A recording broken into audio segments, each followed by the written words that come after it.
Mi nombre es Daniel Bisbuch Méndez. El tema a presentar es sobre accidente cerebrovascular, que también se le puede llamar derrame cerebral o ataque cerebrovascular. Esto ocurre cuando el suministro de la sangre a una parte del cerebro se interrumpe repentinamente o cuando un vaso sanguíneo en el cerebro se rompe. Al romperse, eso hace que derrame sangre en los espacios vacíos alrededor de las células vertebrales. Las células vertebrales mueren cuando dejan de recibir oxígeno y nutrientes de la sangre o cuando son dañados por una hemorragia. Isquemia. El término isquemia es la pérdida de nutrientes y oxígeno en las células vertebrales cuando no existe un flujo de sangre. En las causas podemos encontrar dos, que la primera es sobre accidente cerebrovascular isquémico. Esto ocurre cuando una arteria de que suministra sangre al cerebro queda bloqueada por un coágulo de sangre.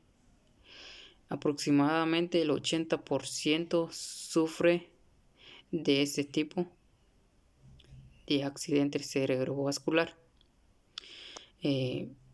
Esto puede ocurrir de dos maneras. La primera es un coágulo que se forma en una parte del cuerpo fuera del cerebro y puede trasladarse a través de los vasos sanguíneos y quedar atrapado en una arteria cerebral. A esto se le denomina accidente cerebrovascular embólico.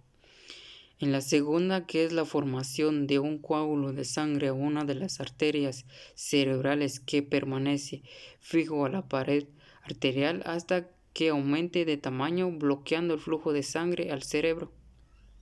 A este se le denomina accidente cerebrovascular trombótico.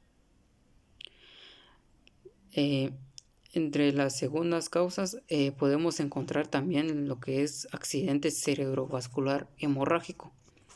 Ocurre cuando las partes arteriales se dilatan y se rompen. Esto hace que esto provoque la sangre, que libere la sangre dentro del tejido cerebral. También podemos encontrar lo que es los síntomas que pueden ser la falta de sensación o debilidad repentina en la cara, en el brazo o la pierna, especialmente o específicamente en una parte de la pierna. También confusión repentina, problemas al hablar o comprender lo que se le habla. Problema repentina en ver uno o ambos ojos. Problema repentina al caminar. Mareos o pérdida de equilibrio. También de coordinación. Y el dolor de cabeza severo. El dolor de cabeza puede ser sin una causa conocida. En los diagnósticos se utilizan distintas técnicas de imágenes para evaluar a los pacientes. El médico puede utilizar tomografía computarizada o resonancia magnética. Estos dos tipos miden la actividad eléctrica del cerebro y muestran el flujo de sangre al cerebro, a fin de averiguar el tipo de accidente cerebrovascular y cuál es su gravedad. Entre los factores de riesgo encontramos lo que es la edad. La edad las personas pueden ser afectadas hasta los 55 años, pero puede haber casos en que desde el nacimiento hasta personas mayores de edad. En el sexo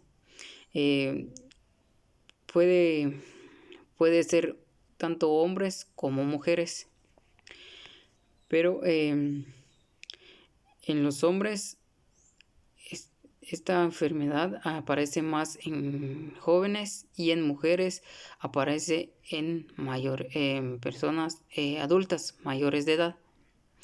Puede ser por una hereditario, también puede ocasionar por una diabetes, por hipertensión o grupo étnico.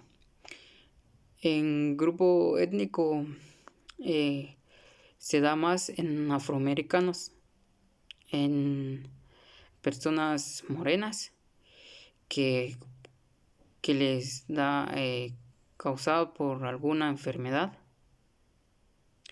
En otros factores de riesgo podemos encontrar las enfermedades cardíacas, el alto consumo de cigarrillos, el también elevado consumo de alcohol, o también niveles altos de colesterol en la sangre y consumo de drogas. También podemos encontrar en infecciones. La gravedad de un accidente cerebrovascular depende de varios factores. Podemos saber que la región del cerebro que haya sido afectada, o por la extensión del daño en las células cerebrales, la rapidez en la que el organismo logra restablecer el flujo de sangre a las partes lesionadas del cerebro, la rapidez con la que las zonas afectadas intactas del cerebro logran compensar, suplir o asumir las funciones que antes eran realizadas por la zona lesionada. Podemos encontrar sus funciones, que es el hemisferio derecho y el hemisferio izquierdo. En el hemisferio izquierdo es el mayor dominante de los individuos, que está relacionado con la parte verbal. En lo que se encuentra en la parte verbal podemos encontrar el área de Broca, que su función es la expresión oral, que es el área que se expresa el habla. Y en el área de Wernicke tiene como función específica la comprensión del lenguaje, ya que es el área receptiva del habla. Estas dos áreas son especializadas en el lenguaje. Otra de las funciones del hemisferio izquierdo, que son análisis de razonamiento lógico, resolver problemas numéricos y aprender información teórica. Y entre las funciones del hemisferio derecho podemos encontrar la que está relacionada en la expresión no verbal,